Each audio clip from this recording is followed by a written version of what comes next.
கடலூர் மாவட்டத்தில் 1000க்கும் மேற்பட்ட மாணவர்கள் ஜல்லிக்கட்டை ஆதரித்தும் பீட்டா அமைப்பை எதிர்த்தும் ஆர்ப்பாட்டத்தில் ஈடுபட்டு வருகின்றனர். இதுகுறித்து கூடுதல் தகவல்களை தருகிறார் எமது செய்தியாளர் தேவநாதன்.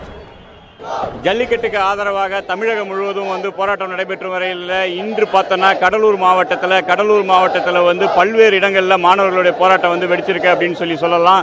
அதாவது பார்த்தோன்னா கடலூர் பழைய மாவட்ட ஆட்சியர் அலுவலக எதிரில் பல்வேறு கல்லூரிகளின் மாணவர்கள் ஒன்று சேர்ந்து இந்த ஜல்லிக்கட்டுக்கு ஆதரவாகவும் பீட்டா அமைப்பை தடை செய்ய கோரியும் போராட்டத்தில் ஈடுபட்டிருக்காங்க. இதேபோல கடலூர் மாவட்டத்தில் சிதம்பரம் அண்ணாமலை பல்கலைக்கழகம் மற்றும் விருத்தாச்சலம், நெய்வேலி, காட்டுமன்னார் கோயில், திட்டக்குடி உள்ளிட்ட அனைத்து பகுதிகளிலுமே மாணவர்கள் வகுப்புகளை புறக்கணித்து பல்வேறு இடங்களிலும் போராட்டத்தில் ஈடுபட்டு இருக்காங்க. நெய்வேலியில் மாணவர்கள் சாலை மறியலில் ஈடுபட்டாங்க. இதேபோல திட்டக்குடி பகுதியிலும் விருத்தாச்சலம் பகுதியிலும் அரசு கல்லூரி மாணவர்கள் வகுப்புகளை புறக்கணித்து போராட்டத்தில் ஈடுபடுறாங்க.